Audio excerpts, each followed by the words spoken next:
ఆర్మీకి తీవ్ర గాయాలయ్యాయి. దాడి తామే చేసినట్లు ప్రకటించింది బలూచ్ లిబరేషన్ ఆర్మీ. ఇక ఆర్మీ సెక్యూరిటీ పోస్ట్ సెంటర్స్ ని కూడా స్వాధీనం చేసుకున్నారు వాళ్ళు. మరో దాడిలో పాక్ ఆర్మీ సిబ్బందిపై దాడి జరిగింది. ఇక పెహల్గామ్ ఉగ్రదాడితో ప్రతి దాడికి సిద్ధంగా భారత్ కనిపిస్తోంది. భారత్ నుంచి వచ్చే ప్రతిస్పందనను ఊహించి సరిహద్దు దగ్గర సైన్యాన్ని ఇప్పటికే మోహరించింది పాకిస్తాన్.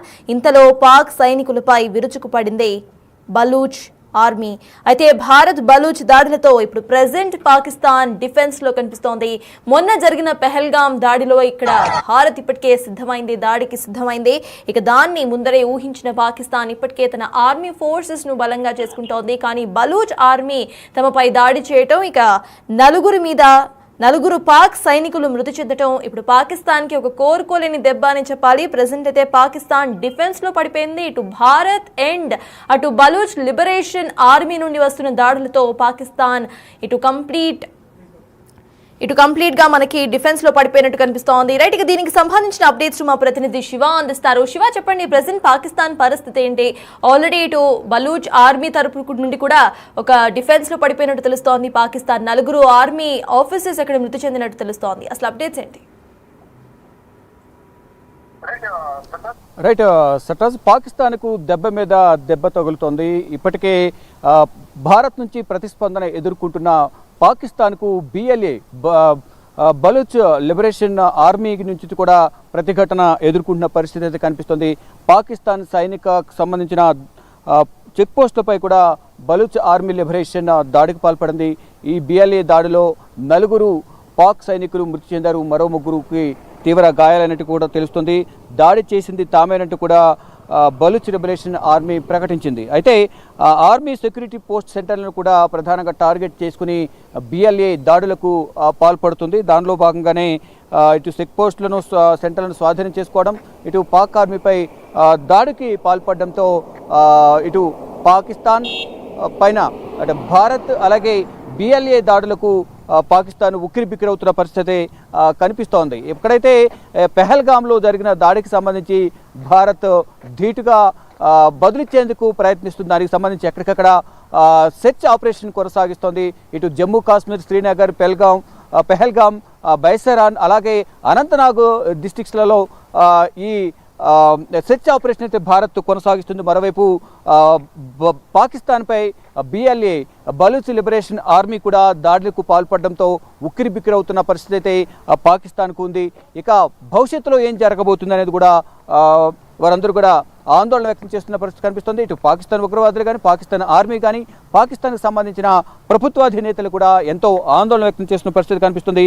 ఇక భారత్ నుంచి వచ్చే ప్రతిస్పందన ఊహించి ఇక్కడికే భారత్లో కూడా పాకిస్తాన్ సైనికులకు సంబంధించి సరిహద్దు అంతా కూడా మోహరించేందుకు పాక్ పిలుపునిచ్చే నేపథ్యంలో ఈ లోపలే వారు ఎప్పుడైతే పాకిస్తాన్ ఇటు సరిహద్దులు మోహరించాలని సైనికులకు ఆదేశాలు జారీ చేసిందో ఈలోపే ఈ బిఎల్ఏ ప్రతిదాడికి దిగిన నేపథ్యంలో కోలుకోలని దెబ్బ తగిలినట్లుగానే మనకు ప్రధానంగా తెలుస్తోంది. దీనితో పాటు ఇక్కడ పాకిస్తాన్కు సంబంధించిన ఆర్మీకి సంబంధించి 4 చనిపోవడం, మరో 3కి తీవ్ర గాయాలు కావడం, వారికి సంబంధించిన చెక్ పోస్టులను కూడా బిఎల్ఏ బలూచ్ లిబరేషన్ ఆర్మీ స్వాధీనం చేసుకోవడంతో కోలుకోలేని దెబ్బ తగిలినట్టుగానే ప్రధానంగా తెలుస్తుంది. ఒకవైపు భారత్, మరోవైపు బలూచ్ దాడులతో పాకిస్తాన్ డిఫెన్స్లో పడింది. ఇక ప్రజెంట్ మనం ఏదైతే పాకిస్తాన్ ప్రేరేపిత ఉగ్రవాదులు ఎవరైతే ఉన్నారో ఇక్కడ పెహల్గావ్లోని బైసారాన్లో జరిగిన ఉగ్రదాడికి సంబంధించి పాకిస్తాన్ సంబంధించిన ఎవరైతే లష్కర్ తోయిబా కానీ ఐసిస్ సానుభూతి పరులు ద రెసిస్టెన్స్ ఫోర్స్కు సంబంధించిన ఉగ్రవాదులు దాడికి పాల్పడిన నేపథ్యంలో ఇటు భారత్కు సంబంధించిన భారత్లో పర్యాటకులు 26 మంది మృతి చెందారు. దానిలో నేపాల్కు చెందిన పర్యాటకులు కూడా ఉన్నారు. ప్రజెంట్ మనం ఏదైతే పెహల్గామ్, ఇదంతా కూడా మనం చూస్తున్న ప్రాంతం అంతా కూడా పెహల్గామ్ ప్రాంతం. ఈ పెహల్గామ్ ప్రాంతంలో ప్రజెంట్ మనం ఉన్నాం. ఈ పెహల్గామ్ నుంచి ఎగ్జాక్ట్గా మరోవైపు రైట్ సైడ్లో చూస్తుంటే అంటే పెహల్గామ్లో ఇక్కడ హోటల్స్ ఏవైతే ఉన్నాయో ఈ దాడి తర్వాత హోటల్స్ అన్ని కూడా మూతపడిపోయిన పరిస్థితి కనిపిస్తుంది. ఏదైతే నిర్మానుష్యంగా కనిపిస్తున్న ఈ ప్రాంతం ఏదైతే ఉందో, ఈ కాల్పులకు ముందు పర్యాటకులతో విపరీతమైన రద్దీగా ఉండేది. హోటల్స్ అన్ని కూడా ఫుల్గా ఉండేవి. ఇక్కడ హోటల్స్ నుంచి మనం ఈ రైట్ తీసుకుంటే ఇక్కడ చెట్లు ఏవైతే కనిపిస్తున్నాయో, ఈ చెట్లు ఆ కొండ ప్రాంతాలు ఏవైతే ఉన్నాయో ఆ కొండ ప్రాంతాల వెనకే ఈ పెహల్గాంకు సంబంధించిన బైసరాన్ పర్యాటక ప్రాంతం ఏదైతుందో ఆ పర్యాటక ప్రాంతం వద్దే కాల్పులు జరిగాయి. 3 రోజుల క్రితం ఆ కాల్పులో ఇటు పర్యాటకులు ఈ ఉగ్రవాదుల కాల్పులో మృతి చెందిన పరిస్థితి కనిపిస్తోంది. ఈ ప్రాంతం అంతా కూడా ఎంతో ప్రశాంత వాతావరణంలో ఇక్కడికి గడిపేందుకు శ్రీనగర్ కానీ, కాశ్మీర్ కానీ, అనంతనాగ్, మొత్తం కాశ్మీర్ వ్యాలీ, ఇక్కడున్న వాటర్ ఫాల్స్ను సందర్శించేందుకు భారీగా ఇక్కడికి వస్తూ ఉంటారు.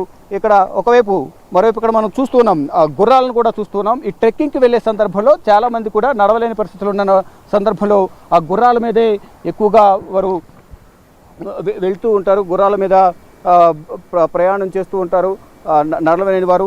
ఇలా ప్రతి ఒక్కటి కూడా ట్రెక్కింగ్కి వెళ్ళే సందర్భంలో తగిన జాగ్రత్తలు తీసుకుంటూనే అందరూ కూడా ఇక్కడికి, అంటే పర్యాటక ప్రాంతానికి వచ్చిన సందర్భంలో అందరూ కూడా ఎంతో సరదాగా గడపాలనేది కూడా అందరూ భావిస్తుంటారు. దానిలో భాగంగానే అంతా కూడా ఈ శ్రీనగర్ పర్యటనకు వస్తూ ఉంటారు. పర్యాటక ప్రాంతం కాబట్టి టూరిస్టులు ఎక్కువగా వస్తుంటారు. కానీ అనుకోని ఘటన అక్కడ జరిగిన. అందరూ ప్రశాంత వాతావరణం ఎంతో సరదాగా పచ్చిక బయళ్ళలో కలిగి తిరుగుతూ వారు ఫ్యామిలీతో పిల్లలతో సరదాగా గడుపుతున్న సందర్భంలో సైనిక దుస్తులు ఒక్కసారిగా విరుచుకుపడిన ఉగ్రవాదులు ఇటు పర్యాటకులపై దాడి చేయడంతో పర్యాటకులు మృతి చెందారు. అనేక మంది గాయపడ్డారు. ఘటన జరిగిన వెంటనే అక్కడ పక్కనే ఉన్న భద్రతా అధికారులు, దళాలన్నీ కూడా సంఘటనా స్థలానికి చేరుకుని వాడిని కాపాడే ప్రయత్నం చేశాయి.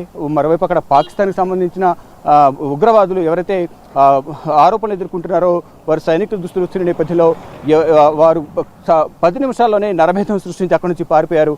తర్వాత వచ్చిన సైనికుల నుంచి చూసి కూడా అక్కడున్న పర్యాటకులు భయపడి మమ్మల్ని కాపాడండి, మమ్మల్ని ఏం చేయొద్దంటూ కూడా వేడుకున్న పరిస్థితి కనిపిస్తుంది. మేము భారత ఆర్మీ, మిమ్మల్ని కాపాడడానికి మేము వచ్చాం, మీరు ఎవరు కూడా ఆందోళన చెందవద్దు అని చెప్పిన తర్వాత వారందరూ కూడా కొంచెం రిలాక్స్ అయ్యారు. తర్వాత ఆర్మీ హెలికాప్టర్లలో అక్కడ మరణించిన వారిని కానీ, సీరియస్గా గాయపడిన వారిని కానీ ఇక్కడ సురక్షితంగా పెహల్గాం కానీ ఇటు శ్రీనగర్ ప్రాంతాలకు తరలించి ట్రీట్మెంట్ అందించారు. తర్వాత మృతి చెందిన వారందరికీ కూడా కేంద్ర హోంమంత్రి అమిత్ షా శ్రీనగర్ హాస్పిటల్కి వచ్చి నివాళులర్పించారు. ఫర్దర్గా ఇక్కడ పెహల్గాంలోని ఇటు అనంతనాగ్ జిల్లాలో ఉన్న గవర్నమెంట్ హాస్పిటల్లో కూడా గాయపడిన వారికి 6గురికి ట్రీట్మెంట్ అందించారు. వారందరూ కూడా ఈరోజు మార్నింగే డిశ్చార్జ్ అయి వెళ్ళిపోయారు. ఇక ఏదైతే పాకిస్తాన్కు 2 వైపుల నుంచి బలూచ్ ఆర్మీ లిబరేషన్ నుంచి మరోవైపు భారత్ నుంచి కూడా దాడులు ఎదుర్కొంటున్న నేపథ్యంలోనే పాకిస్తాన్ ఇప్పుడు డిఫెన్స్లో పడింది. ఏం చేయాలో అనేది పాలుపోని పరిస్థితులను పాక్ ఎదుర్కొన్న పరిస్థితి కనిపిస్తుంది.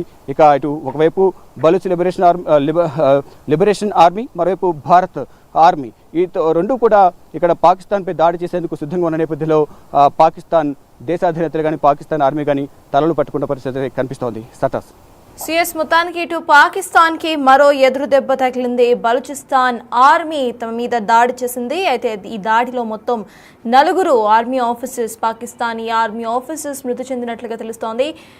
రైట్, ఇక అసలు ప్రెసెంట్ అక్కడ సిచ్యువేషన్ ఎలా ఉందో ఒకసారి మనం విజువల్స్లో చూద్దాము. కంప్లీట్గా మనం చూస్తున్నాం బిగ్ టీవీ స్క్రీన్ మీద విజువల్స్లో ఏ రకంగా అక్కడ దాడి జరిగింది అనేది ప్రెసెంట్ విజువల్స్లో చూస్తున్నాం. ఆర్మీ ఆఫీసర్స్ డెడ్ బాడీస్ ఏవైతే ఉన్నాయో వాటిని తీసుకువెళ్తున్న అక్కడి ప్రజలను మనము విజువల్స్లో చూస్తున్నాం. అయితే మొన్న రీసెంట్గా జరిగిన పెహల్గాం దాడితో ఇండియా ఇప్పటికే అలర్ట్ అయింది. భారతదేశం నుండి ఇటువంటి దాడులు జరుగుతాయనే ఆలోచనలో ఆల్రెడీ పాకిస్తాన్ కూడా సంసిద్ధంగా కనిపించింది. కానీ అనుకోని విధంగా ఇటు బలూచ్ ఆర్మీ తమ మీద అటాక్కి దిగింది. ఐఈడీ బాంబులతో అటాక్ చేసింది.